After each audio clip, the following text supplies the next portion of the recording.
It's MTG Man, so I'm here to talk about some playtest cards I think could be illegal in Commander. Uh, Banding Sliver, it's definitely overcosted. I could understand not, like making it legal because banding's just confusing, but it doesn't look like it's busted at all. Frontline Explorer, you already have wishes, so I mean, playing a single plane from outside the game, and if we're saying it has to be sideboard like wishes, that's you're just playing a planes. It's not that much. Biting Remark, so you can cast it for 0 when you're scrying. I think this would actually add to a lot of the scry decks, especially with Lord of the Rings making scrying a bigger mechanic. Um, all lands are islands in addition to the other types, and it supports Homrids, Camrids, Cephalids, Nautilids, and Merfolk. I don't think this would really impact too much. It's not a bad Lord, and making lands islands works great with Island Walk. Um, Recycle Bird, when it dies, you put a flying counter on target creature. Flying counters are an actual thing thanks to Ikoria, so it's basically just a normal card. Squid Napper, so you gain control of target creature until somebody pays the ransom.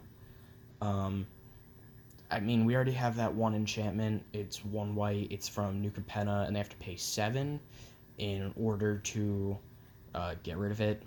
So this really isn't that different. Frog Kidnapper, you take a card from their hand and they can pay 3 to get it back. We have cards that do this already. They should exile it.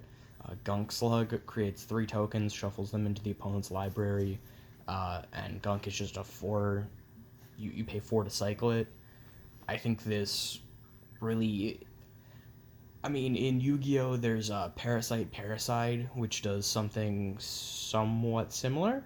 So I don't really see how just putting Gunk in an opponent's deck really would be too much out of the regular rules. Slip Mizzet is where we might have a problem, because I think this could get out of hand. But at the same time, Slivers having that ability and being stuck to blue-red if it's your commander, I don't think it would be that much of a problem.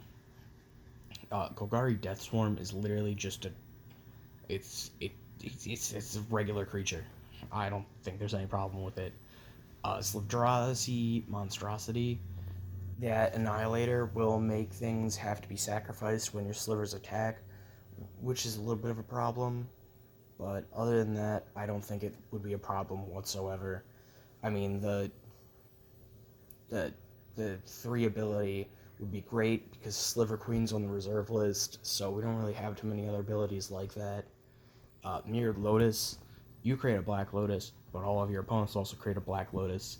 I think it's just a plus in mana to everybody. Sure, you get to use it first, but I don't think it'd be too much of a problem. Unicycle is both a vehicle and an equipment. I think it's super unique, and could be played at different stages in the game. First Strike Haste on equipment isn't terrible. One with Death, you lose the game. I think this card's funny, and I think maybe you could like Sun Substitution it, but really, you're the one losing. So, uh, uh, Transcend, tra- Transcantation, target instant or sorcery becomes a copy of Lightning Bolt. A little bit more unethical, but I feel like everybody knows what Lightning Bolt is, or you just you could make it like a red counter target spell. Its controller deals 3 damage to any target, something like that, and I think it's fine. Guerrilla Tactics, pay, you get a gorilla, that's it. I don't see there being any problems with it because it's a 2 mana 2/2. It's a bear, except it's also a gorilla, which I would hope they would change it to ape so that Kibo could use it, and then just when it's discarded by an opponent's effect, create 2 gorillas. I think that's fine. Bind and Liberate, just going in. What it does is you counter an activated ability and draw a card, or you can flicker something. I think that's perfectly fine. Gives green a counterspell option. Well, not counterspell, but counter ability. Evil Boros Charm. 2 damage to any target. You gain 2. It's like some nice abilities. I think it would be interesting, but it doesn't really do too much. Imaginary Friends creates 0/0 white spirit tokens with flying, um, which really doesn't do too much, but if you have that one demigod that gives things +1/+1 counters, it could be good. Anything that benefits with creatures entering the battlefield, it's fine with. I think there's ways to use it, and then that's also 3 dice triggers, so it could just be like a 3 to each opponent with Zulaport or something like that. You're in command, so it puts a creature you control into the command zone. I think this could be interesting to play with, because you have your Blood Artist or whatever aristocrat card you really need out, and then you're going to have access to it for the rest of the game because it's now your commander. I think this is definitely one of the harder cards to implement, but it's not all that crazy. Truth or Dare. Opponent chooses to either play with their hand revealed for the rest of the game or mill all but the bottom 10 cards of their library. So I think in Commander, this just makes them play with their hand revealed, and I don't think that's, like, I like playing with hand revealed, like, cards like that. I think there's Seers something or another. I just think it's interesting to play with. I mean, you're going to be... It's mind gaming. I like mind games. Wrath of Sod, so puts a mana bond counter on all creatures and they just become lands. I think this is an interesting play style. You could mana bond all of your tokens into just becoming lands, and then you have a whole bunch of mana and you're ahead of your opponents, or it's just an interesting board wipe. This could be a problem, so you pay either blue or red and return it to its hand, or to its owner's hand. So you could rack up a storm count with this. I think that could be a problem. It probably would be a problem. This one's actually probably not. Probably would not, because all you need is like Stormkiln Artist, and this is infinite. Graveyard Dig, return black or green creatures. This is just the cleave mechanic from Midnight Hunt or Crimson Vow, one of the two. So you pay 1 black green and return black or green creatures to your hand, or you pay 2 black green, and just return 2 of any color. It's fine. Mana Abundance would be great for Yurlok. He's the guy who brings back Mana Burn. So I think that's just a fun mechanic in general, and this would be an interesting way to either punish or just see how fast games could go. Generated Horizons, beginning of your upkeep, create a forest. Might be a little bit broken, because this is just 1 more than Cultivate, and you're getting a forest every turn and landfall triggers. I think you might have to up the mana cost if you were to do anything like this, but I don't think it's overall all that broken. Opponents can remove it, it doesn't have any protection.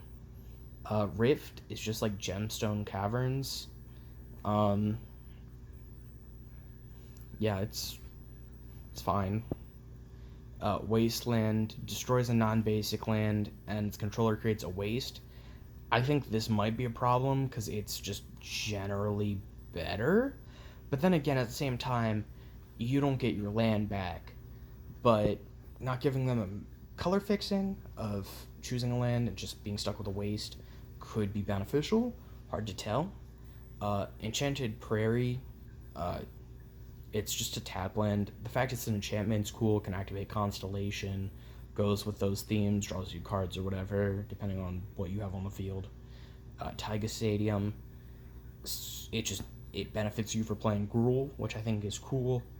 I mean, I think we need to have more specific lands to color pairs. Like there's Mount Doom just came out with Lord of the Rings, and that's for Rakdos. I think it would be cool if more lands had reasons to keep you to play 2 colors, like something like that.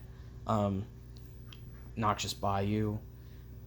Assuming your opponents aren't playing Poison, this is just a untapped dual land. I think that's pretty cool. You just have to watch out. Aggressive Craig taps itself at combat, so you just have to use that mana beforehand. I think it's kind of gimmicky, but I think it'd be funny. Barry's Land is the last card on this list, and it doesn't really do much, but yeah, domain +1. I think giving another... Well, if we take a look at domain cards,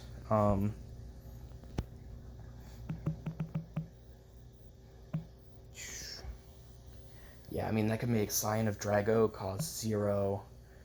Stratodon would come down to 4. Draco would come down to 4. Because waste don't count as a land type. Herb Migration could get you 6 beasts. Yavimaya Sojourner would be 1 green. Like, there's a lot of interesting things you could do with that.